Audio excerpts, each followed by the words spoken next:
Bom dia, boa tarde ou boa noite, a depender do horário que você esteja assistindo esse vídeo. Tudo bem com você? Eu sou o professor Fábio e no vídeo de hoje eu gostaria de tratar de um dos conceitos centrais na matemática, que é o conceito de função. Vamos lá?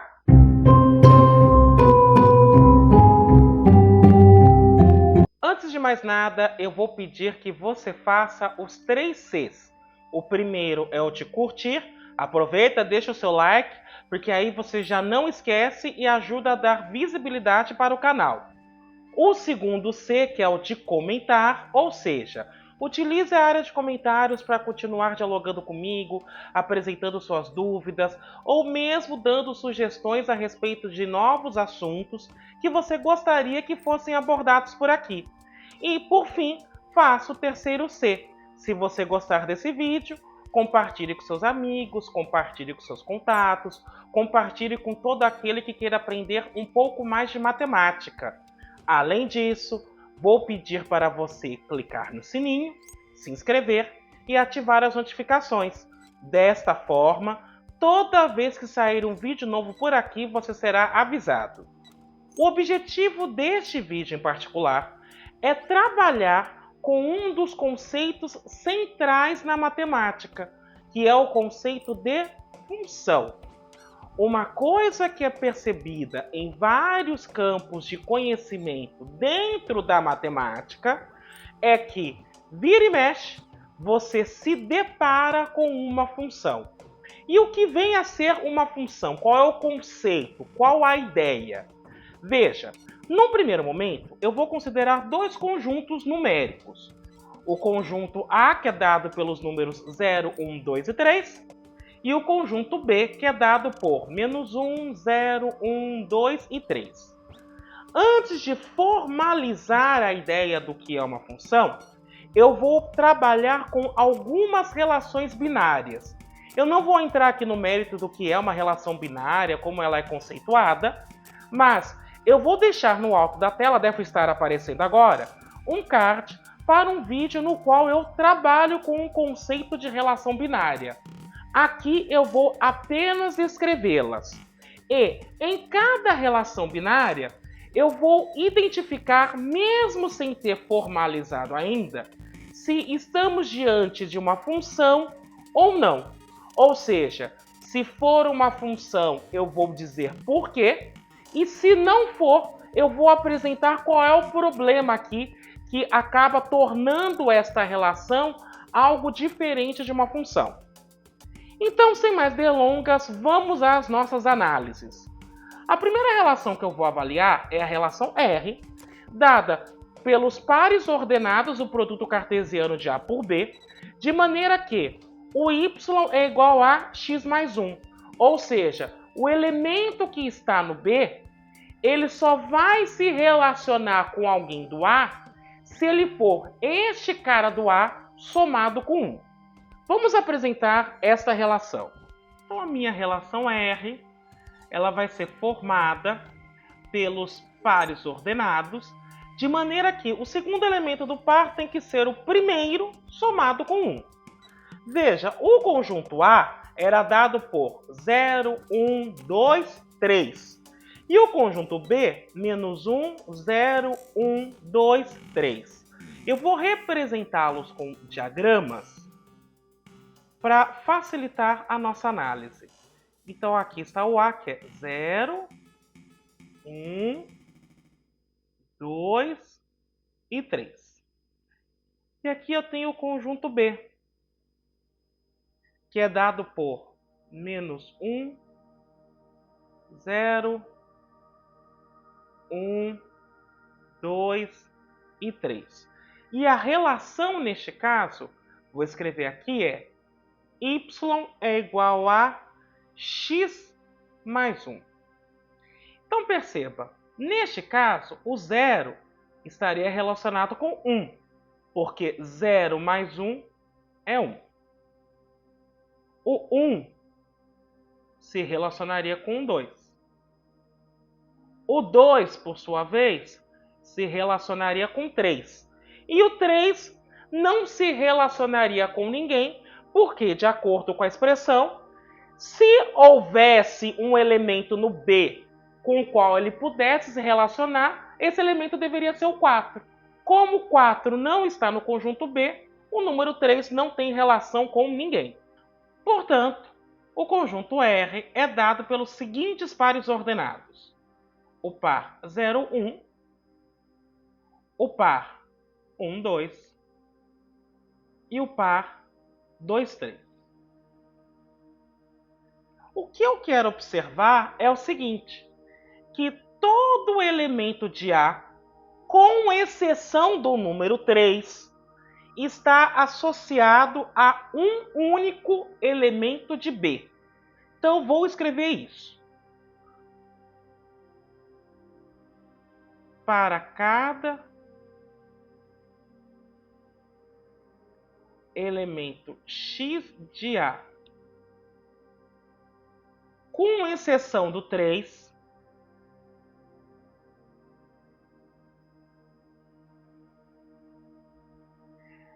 existe um único Y de B, tal que o par ordenado XY ele está na relação R. E para 3, só para deixar registrado, não existe um Y em B tal que o par 3Y esteja na relação. Então perceba, no conjunto A, eu tenho um elemento que não se relacionou com ninguém. Quando isso acontece, o que eu estou aqui vendo é uma relação que não é uma função.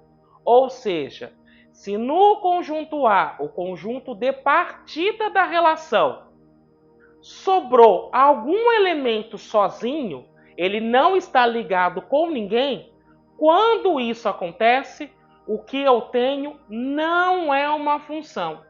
Então eu já vou dizer aqui que R, por causa desse 3 que ficou sozinho, não é função.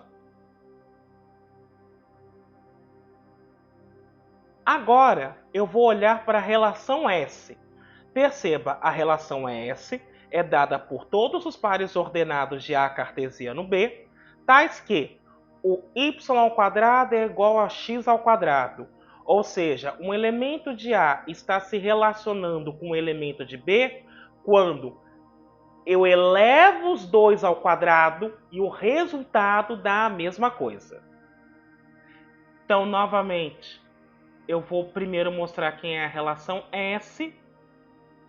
Vou desenhar aqui os dois conjuntos. Então, aqui está o conjunto A.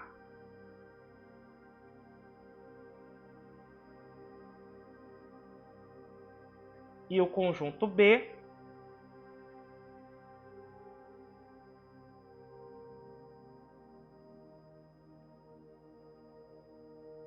E só para que a gente não esqueça, a relação é y² é igual a x². É esta expressão que define a relação.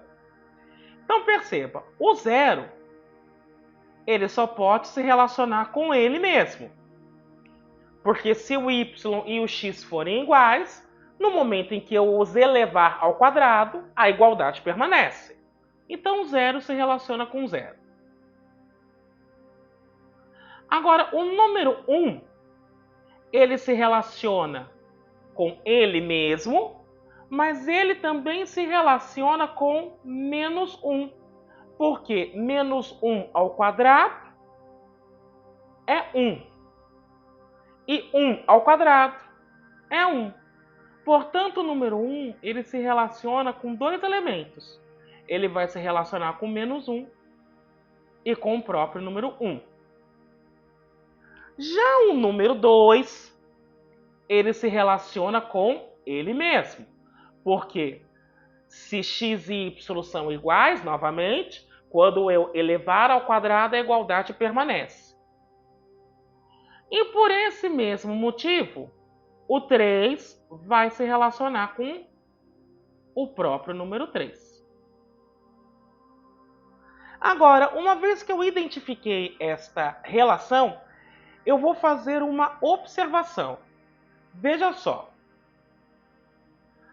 Para cada elemento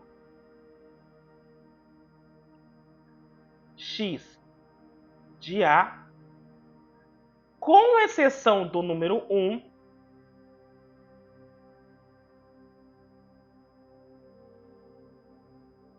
existe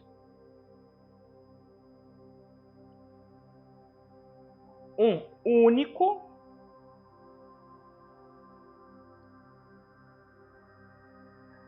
y de B,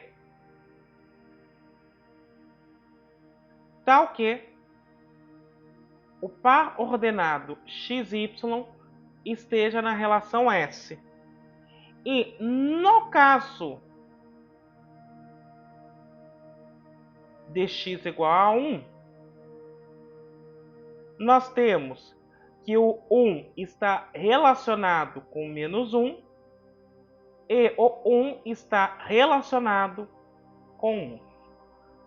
Perceba, no caso da relação R, o problema identificado é que no conjunto de partida ficou alguém sem se relacionar com ninguém.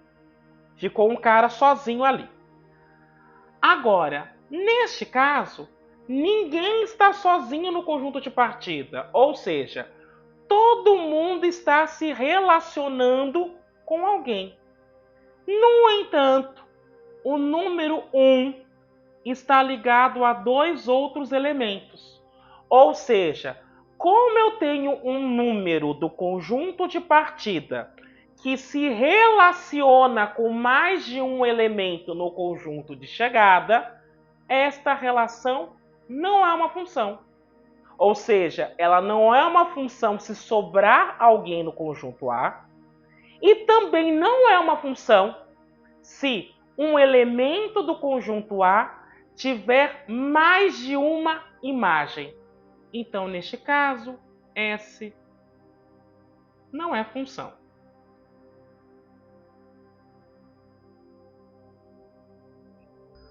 Agora eu vou olhar para uma terceira relação.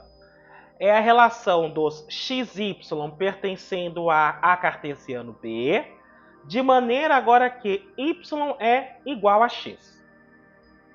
Então, só para que a gente lembre, a relação é tal que o primeiro elemento e o segundo precisam ser iguais. Vou desenhar novamente o conjunto A. Então, aqui está 0, 1, 2 e 3.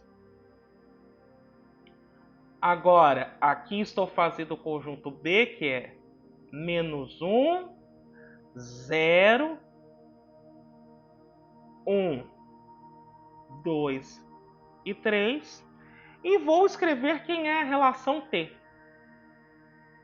Então, perceba, o par ordenado é tal que o primeiro e o segundo elemento são iguais.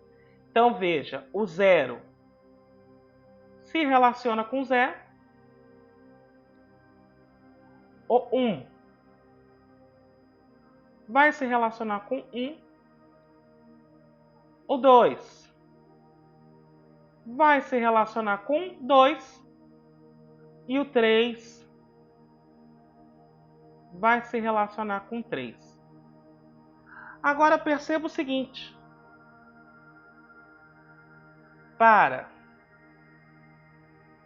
todo elemento x do conjunto A, existe um único y do conjunto B, tal que o par ordenado xy esteja na relação. Então, o que aconteceu nessa relação específica? No conjunto A, não sobrou nenhum elemento sozinho, ou seja, todo mundo estava se relacionando com alguém do conjunto B. E, além disso, a imagem de cada elemento era única. Então, neste caso, esta relação, eu não vou apenas dizer que é uma relação. Eu vou dizer que T é uma função. Ou um outro nome que a gente pode dar para ela é aplicação. Então perceba, eu tenho uma função quando eu pego uma relação e no conjunto de saída não fica nenhum elemento sozinho, ou seja, todos os elementos do conjunto de partida estão se relacionando com alguém e este alguém é único. Em outras palavras, todo elemento do conjunto de partida ou do domínio tem uma imagem única. Só tem ela como imagem. Além disso, no conjunto B, não tem problema se sobrar elemento sozinho. O que não pode acontecer é no conjunto de saída. Então, o conjunto de saída, todos os elementos precisam ter apenas uma imagem. Quando eu falo uma imagem, não estou dizendo que todos os elementos precisam ter a mesma imagem. O que eu estou dizendo é, se eu pego o zero só pode ter uma imagem. Ele não pode ter duas. Se eu pego o 1 só pode ter uma imagem. Esta imagem do 1 pode ser diferente da imagem do 0. Não tem problema. Só que o 1, ele não pode ter duas imagens diferentes para ele. É nesse sentido que eu estou falando de unicidade. Agora vamos olhar para a relação V. A relação V é dada pelos pares ordenados de A cartesiano B, de maneira que y seja igual a x menos 1 ao quadrado menos 1. Ou seja, para verificar se o x se relaciona com alguém, eu tenho que fazer a seguinte conta. Eu pego o elemento x do conjunto de partida, faço ele menos 1, elevo ao quadrado e do resultado tiro 1. E aí verifico se este resultado final tem correspondência lá no conjunto B. Então, só para escrever a expressão, x menos 1 ao quadrado menos 1. Aqui eu estou trabalhando com a relação V e vou desenhar os dois conjuntos em questão. Então, aqui está o meu conjunto A, que é 0, 1, 2, 3. Aqui está o meu conjunto B, menos 1, 0, 1, 2 e 3. E agora eu vou escrever, então, quais são os pares ordenados desta relação. Então, veja, no caso do 0, faço 0 menos 1, que é menos 1. Menos 1 ao quadrado dá 1. 1 menos 1, 0. Então, o 0 se relaciona com 0. No caso do 1, 1 menos 1 dá 0. 0 ao quadrado, 0. Menos 1 dá menos 1. Então, o 1 irá se relacionar com menos 1. No caso do 2, 2 menos 1, 1 ao quadrado vai dar 1. 1 menos 1, 0. Então, o 2 também se relaciona com 0. E por fim, no caso do 3, 3 menos 1 vai dar 2 ao quadrado, 4. 4 menos 1, 3. Então, o 3 se relaciona com 3. E aí, perceba o seguinte, a minha relação vai se tornar 0, 0, 1 menos 1, 2, 0 e 3, 3. Novamente, observe que para todo x pertencendo a A, existe um só y pertencendo a B, tal que o x está relacionado com o y pela relação V. E aqui eu quero chamar a atenção novamente para essa questão da unicidade. Veja, o 0 está se relacionando com o 0 e o 2 também. Isso dá algum problema? Nenhum. Só daria problema se algum dos elementos de A tivesse mais de uma imagem. Então perceba, não tem problema que o 0 e o 2 tenham a mesma imagem. O que importa é que, se eu pego um elemento de A, eu encontro apenas uma imagem para ele.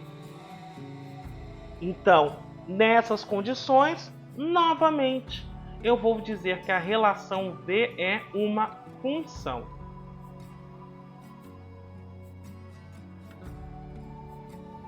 E perceba, mais uma vez, no conjunto B, não tem problema se um elemento for imagem de dois outros do conjunto A, assim como não há problema se no conjunto B, no conjunto de chegada, ficar elementos sem se relacionar com ninguém. O que não pode acontecer isso no conjunto A. Ou seja, de novo, eu vou insistir nisso, todo elemento do conjunto A tem que estar relacionado com alguém e todo elemento do A só pode ter, no máximo, uma imagem. Por fim, vamos dar uma olhada na relação W, que é dada por todos os pares ordenados de A cartesiano B, tais que a segunda coordenada é 2. Então, o que define a relação W é que o y tem que ser igual a 2. Vou desenhar aqui então o conjunto A novamente, que é dado por 0, 1, 2 e 3. E o conjunto B, que é dado por menos 1, 0, 1, 2 e 3. E vamos escrever quem que é essa relação W. Perceba, o 0 vai estar relacionado com 2, porque o que importa é que a segunda coordenada do par ordenado seja igual a 2, só isso. Então o 0 só pode se relacionar com 2. O 1 só pode se relacionar com 2. O 2 só pode se relacionar com 2. E o 3 também só pode se relacionar com 2. Então, novamente, para todo x pertencente a A, existe um único y pertencendo a B, tal que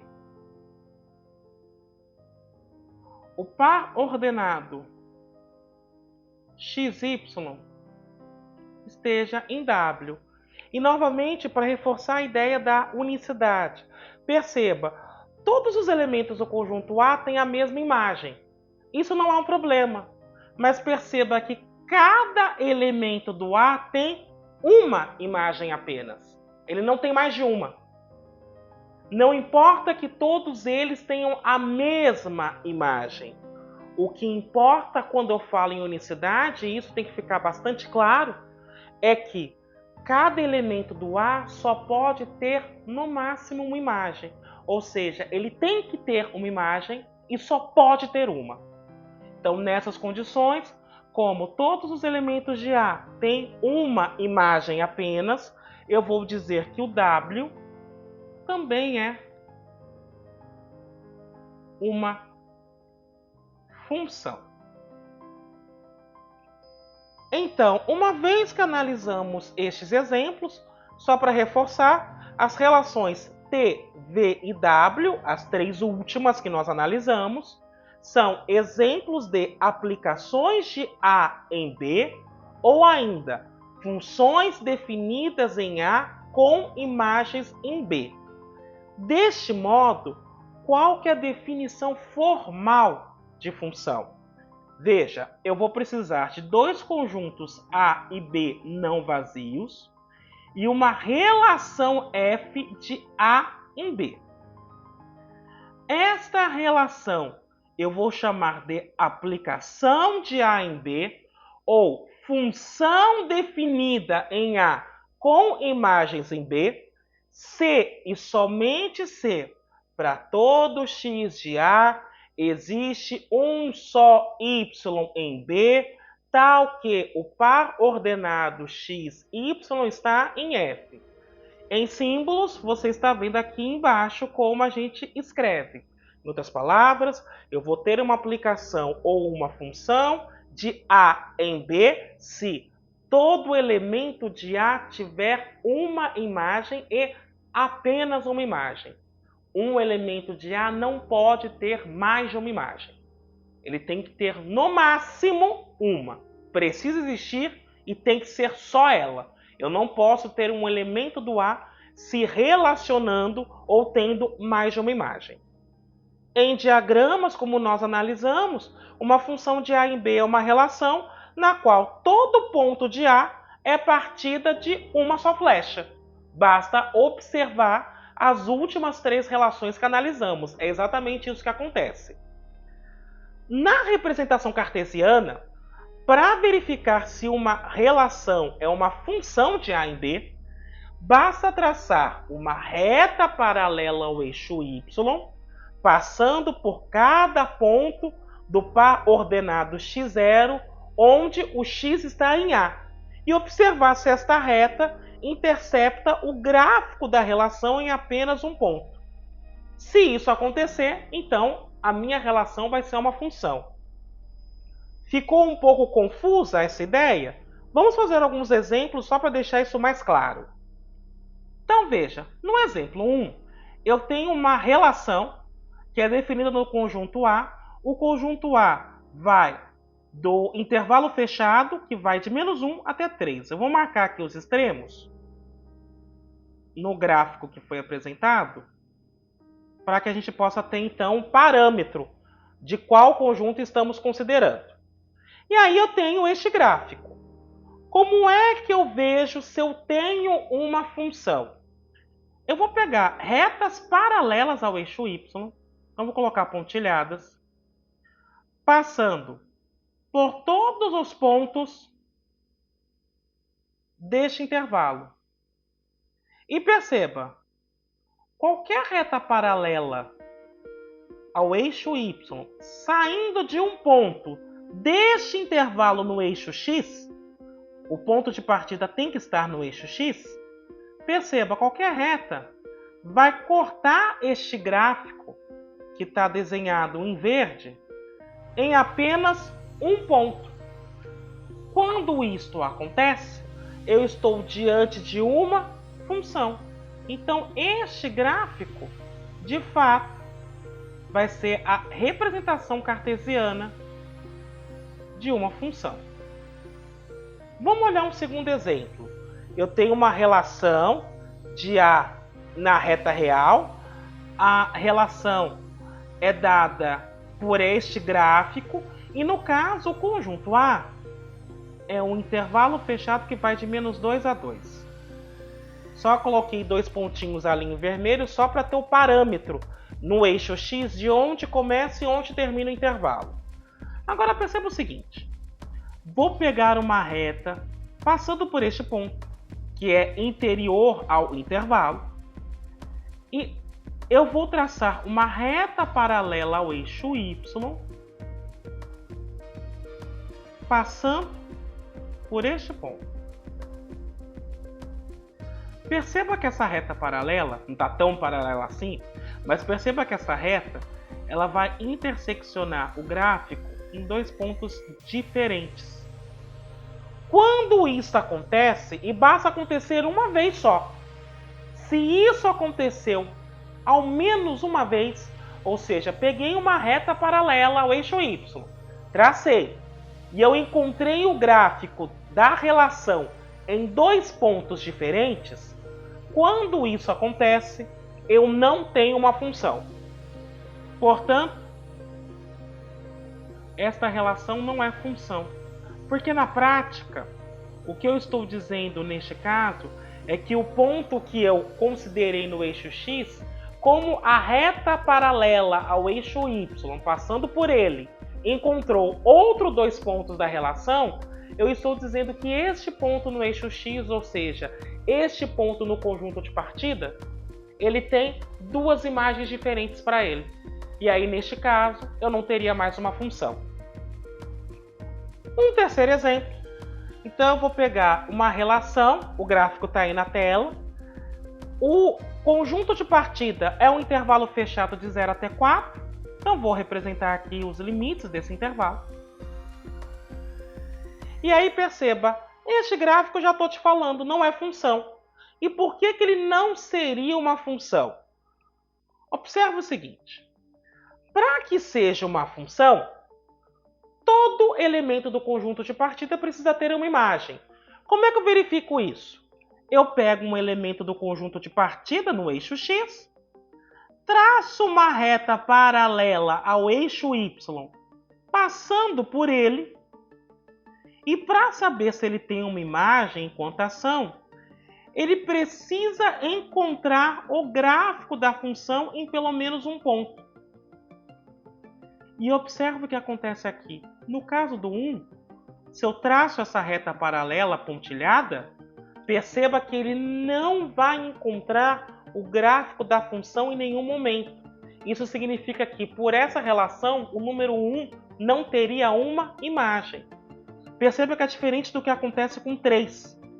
Se eu traço uma reta paralela ao eixo Y, passando pelo 3, eu vou encontrar o gráfico neste ponto. Então, este ponto aí seria a imagem do 3. Então, eu estou dizendo que o 1 não tem imagem e o 3 tem. Desta forma, como eu tenho elementos do conjunto A que não tem imagem, e a forma de identificar isso é por causa desta reta paralela ao eixo Y, que não encontra o gráfico em lugar nenhum, eu estou dizendo que este ponto não tem uma imagem. Isso já é o suficiente para falar que a relação apresentada não é mais uma função. Basta acontecer uma única vez. Então, para ficar registrado, toda função é uma relação binária de A em B. Mas nem toda relação é uma função.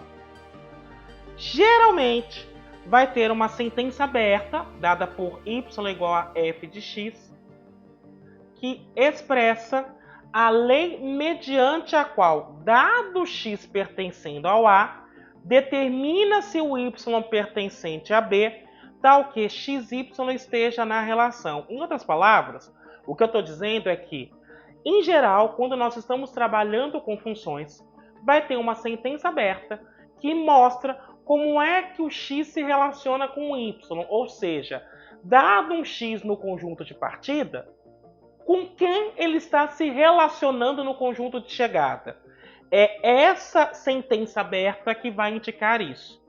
E essa sentença é chamada de lei de correspondência. Então, em geral, uma função vai ter uma lei de correspondência. Em símbolos, eu posso dizer que a minha relação é f. Em geral, quando for uma função, ela vai ser descrita assim. São todos os pares ordenados x e y, de maneira que o x pertence a A, o y pertence a B, e o y é dado por f de x. Ou seja, o valor do y depende do valor do x. Ele é encontrado a partir do x. Para indicarmos uma função definida em A e com imagens em B, que possui uma lei de correspondência, Uma outra forma é indicar assim, ou alguns autores indicam assim. Aí, nessas duas notações, o que eu estou dizendo é: eu tenho uma função com conjunto de partida em A, conjunto de chegada em B, ou seja, a função definida em A com imagens em B, e esta função possui uma sentença aberta que define essa relação, possui uma lei de correspondência que, em geral, nessas notações aparece escrita aqui.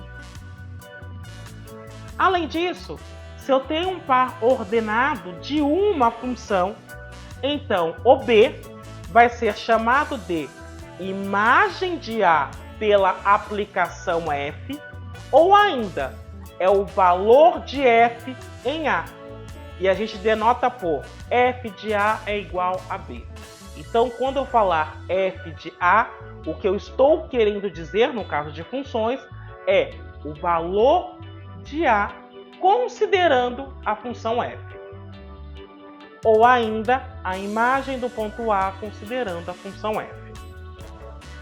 Dessa forma, para deixar um pouco mais cristalina esta ideia, eu vou considerar nesse exemplo 4 esta função.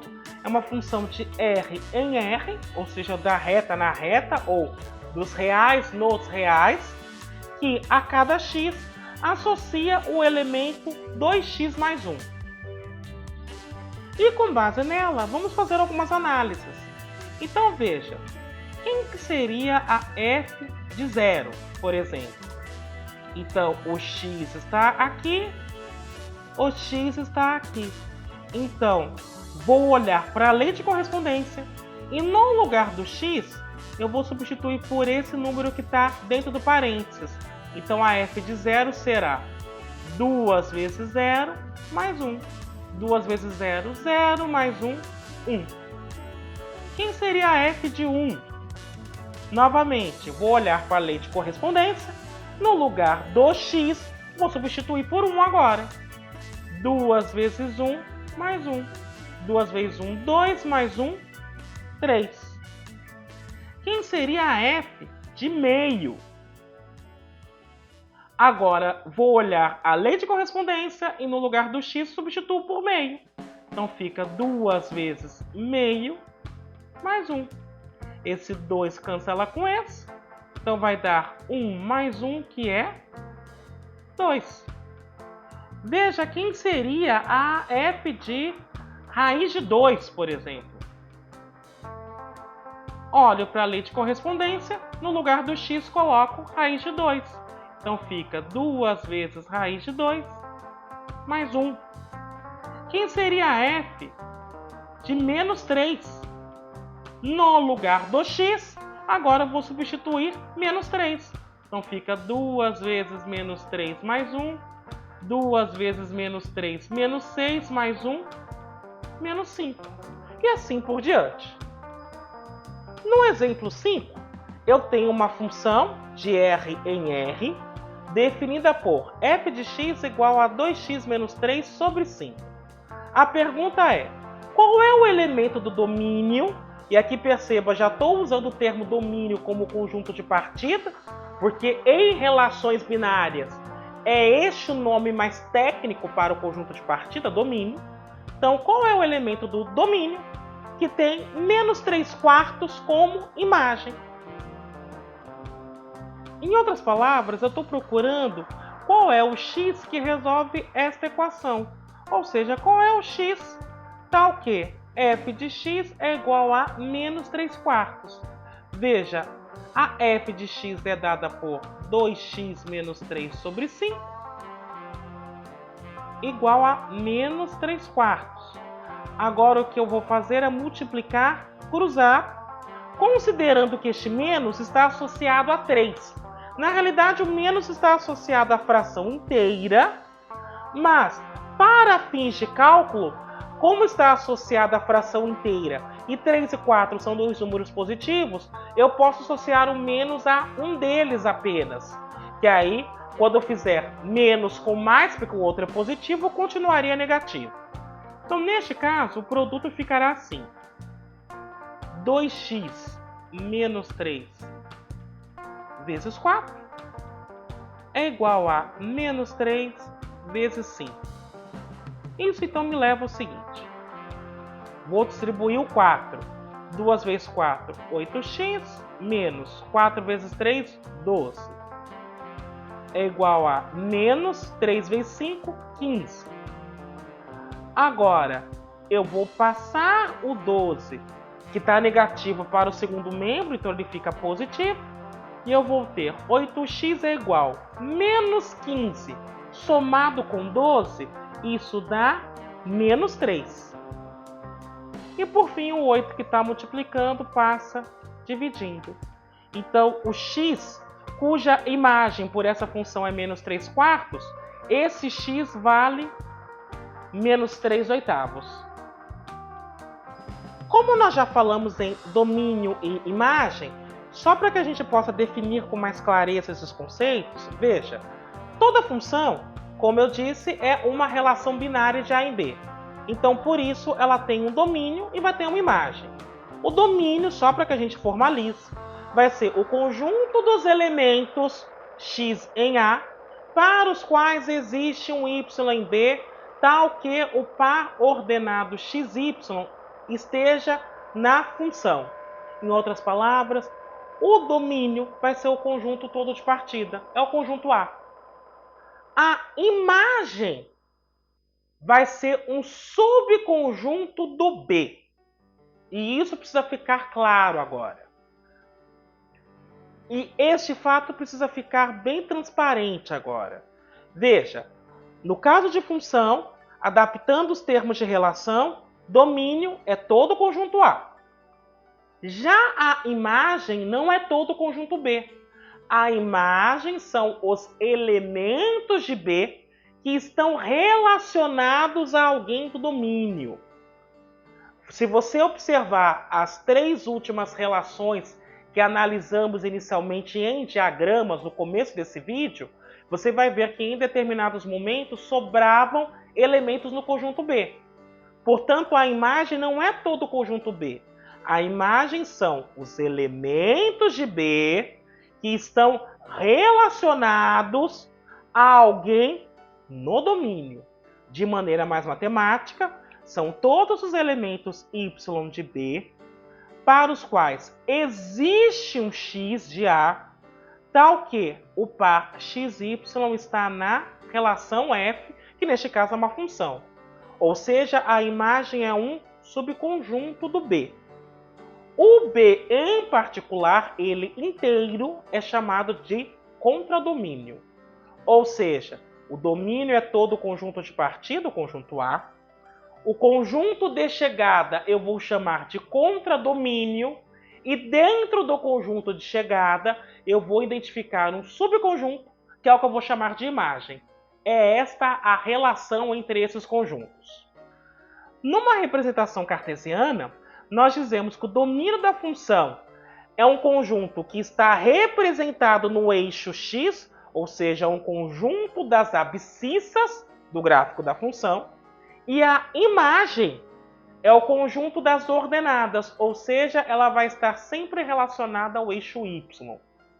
Enquanto nos diagramas domínio e contradomínio estão relacionados com conjunto de partida e conjunto de chegada, no caso da representação cartesiana, domínio e contradomínio, e consequentemente a imagem, eles vão estar relacionados com os eixos. Então, o domínio eu vou sempre representar no eixo x, o contradomínio eu vou representar então no eixo y, e o conjunto imagem também eu vou destacar como parte do contradomínio representado no eixo y. Para tornar esses conceitos mais assertivos, vamos fazer o exemplo 6, para identificar o domínio e imagem, agora em funções que estão representadas de maneira cartesiana. Então perceba, no item A, qual que é o domínio desta função? Eu vou observar tudo aquilo do eixo x. Então o gráfico, eu vou pegar a correspondente aqui no eixo x, que seria menos 2. E onde ele termina? Eu vou pegar a projeção dele no eixo x, que seria 1. Então o domínio de menos 2 a 1. Para ver a imagem. Aí eu vou olhar no eixo Y. Perceba que o ponto mais baixo do gráfico está em 0 e o mais alto, quando eu projeto no eixo Y, ele para em 4. Portanto, o domínio é o intervalo fechado de menos 2 a 1 e a imagem é o intervalo fechado de 0 a 4. Façamos o registro disso. Então, o domínio são todos os x reais, tais que os x estejam entre menos 2 e 1. E, por sua vez, a imagem são todos os x reais, tais que os x estejam entre 0 e 4. No item B, novamente, vamos identificar o domínio e a imagem da função. Agora veja. Um extremo do gráfico, quando eu projeto no eixo x, eu encontro o ponto menos 2. E o outro extremo, quando eu projeto no eixo x, eu encontro 3. Então, o domínio é um intervalo fechado que vai de menos 2 a 3. Já para identificar a imagem, aí eu tenho que projetar esses extremos do gráfico no eixo y. Então, um extremo projetado dá menos 1 e o outro extremo dá 4. Portanto, o domínio vai ser um intervalo fechado de menos 2 a 3 e a imagem é um intervalo fechado de menos 1 a 4. Vamos registrar isso, só que aqui eu já vou usar a notação de intervalo. Então, o domínio vai ser o intervalo fechado que vai de menos 2 até 3. E a imagem é o intervalo fechado que vai de menos 1 até 4. No item C, novamente, vamos achar o domínio da função e a sua imagem. Perceba o seguinte. Eu tenho um gráfico que há um indicativo de que ele continua subindo nesta direção e que ele se estende por todo o semi-eixo positivo, no caso semi-eixo x. A mesma coisa acontece na parte negativa. Então significa que o gráfico se estende por todo o semi-eixo positivo e negativo, considerando o eixo x, e a mesma coisa no eixo y. Só que há um problema neste gráfico. Veja só. Se o x for 0, perceba que o eixo x não encontra esse gráfico. Então o 0 não tem imagem. Ele não faz parte do domínio da função. E, além disso, se eu vejo o 0 como imagem, perceba que o eixo x também não encontra este gráfico. Logo, o 0 não faz parte do domínio e também não faz parte da imagem. Ou seja, o 0 não tem imagem quando eu considero por essa função. E o 0 também não é a imagem de ninguém. E este é o único ponto problemático aqui. Portanto, eu vou dizer que o domínio dessa função são os reais não nulos e a imagem também. No item D, vou identificar o domínio e a imagem. Primeiro, perceba que este gráfico ele está definido para todos os números do eixo x. Quando eu falo definido, no seguinte sentido. Se eu pego uma reta paralela perpendicular ao eixo y, não importa de que ponto do eixo x eu esteja saindo, eu sempre vou encontrar um ponto do gráfico. Portanto, o domínio é todo o conjunto dos reais. Agora, a imagem é que tem uma coisa a ser considerada. Perceba, quando eu falo imagem, eu parto do pressuposto que, se eu traçasse uma reta paralela ao eixo x,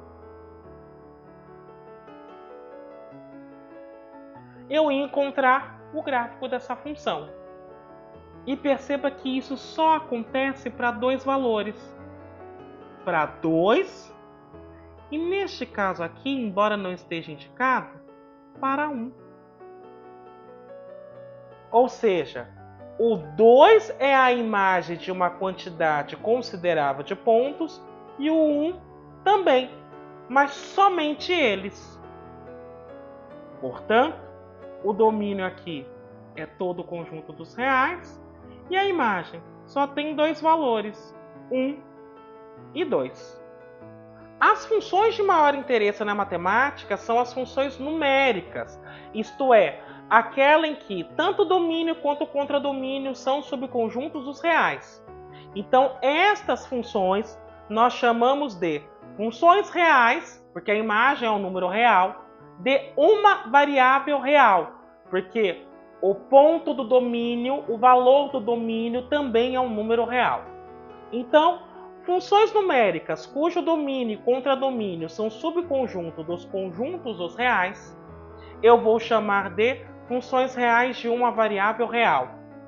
Uma função, ela sempre vai estar bem definida quando nós delimitamos qual é o domínio, o contradomínio e qual é a lei de correspondência. Então, para que eu tenha uma função, eu preciso dizer qual é o domínio, qual é o contradomínio e qual é a lei de correspondência que relaciona os pontos do domínio com os do contradomínio.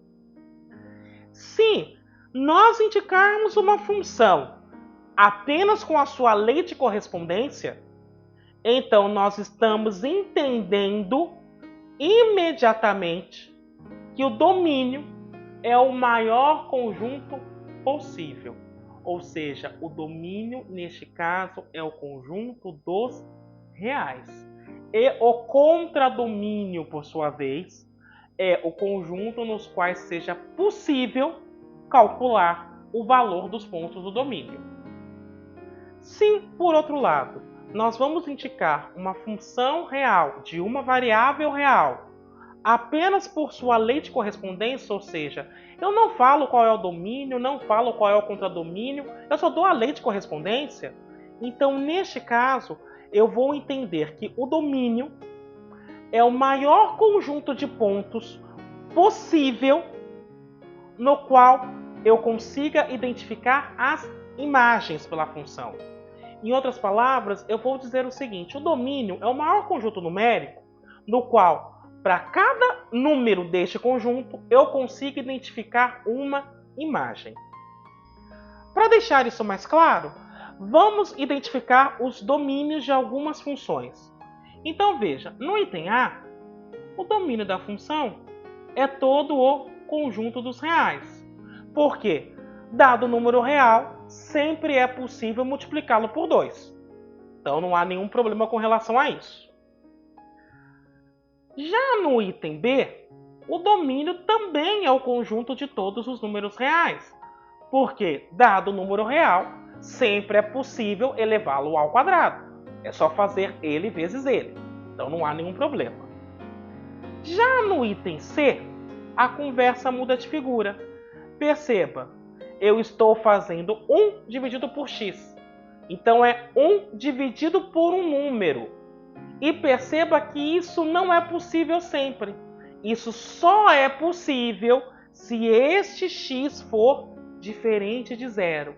Então, neste caso, eu vou dizer que o domínio desta função são os reais não nulos, ou seja, R estrela. Já no item D, perceba que a função é raiz quadrada de x. E uma coisa que pode ser dita é: mas raiz quadrada de um número sempre é possível, incluindo os negativos. E é verdade, só que o resultado nem sempre é real.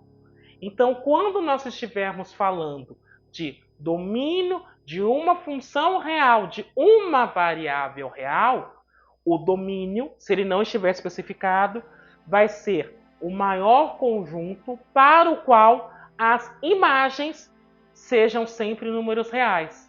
Perceba que no caso de raiz de x, isso não acontece para todo número real. Isso só acontece se o real que eu estou considerando é não negativo. Ou seja, neste caso, eu vou dizer que o domínio são todos os reais não negativos.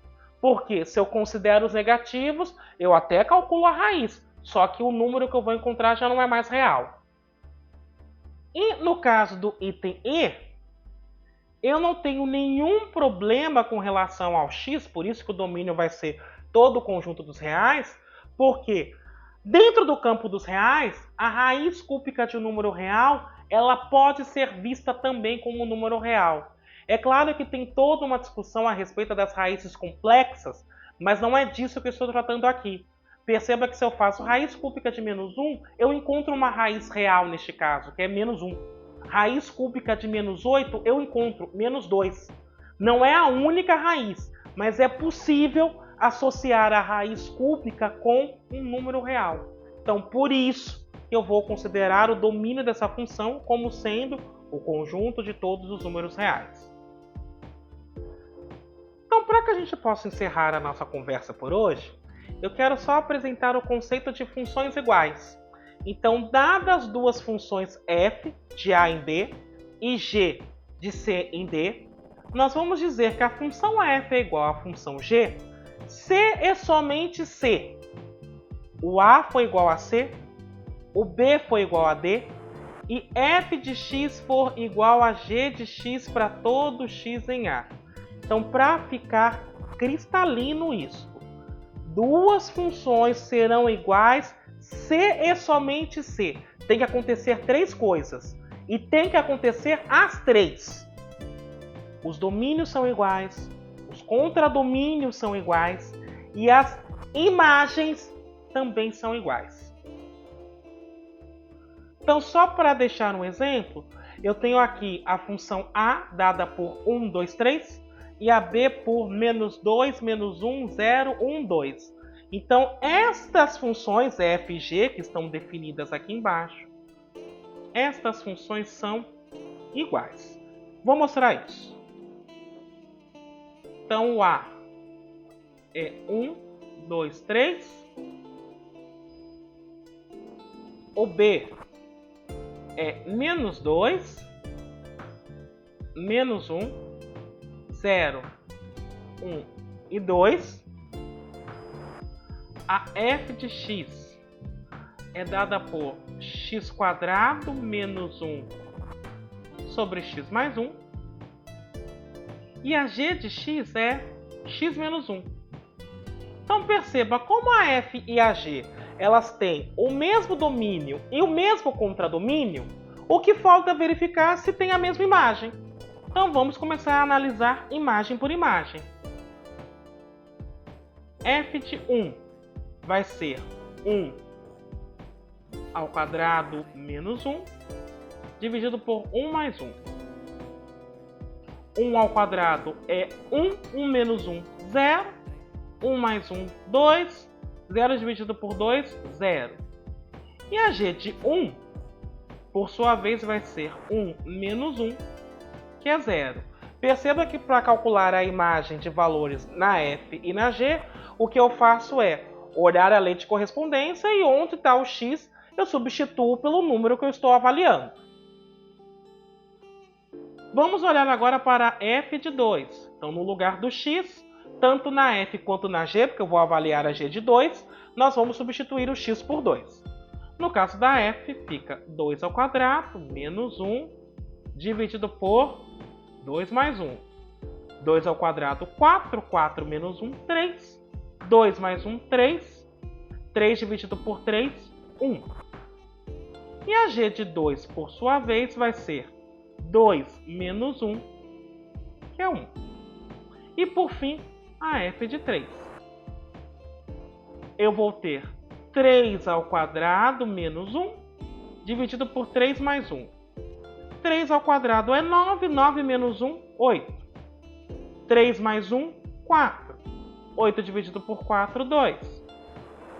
E a g de 3 vai ser 3 menos 1, que é 2. Então, como a f e a g têm o mesmo domínio, o mesmo contradomínio, e as imagens são as mesmas, eu posso dizer que a f, neste caso, é igual a g.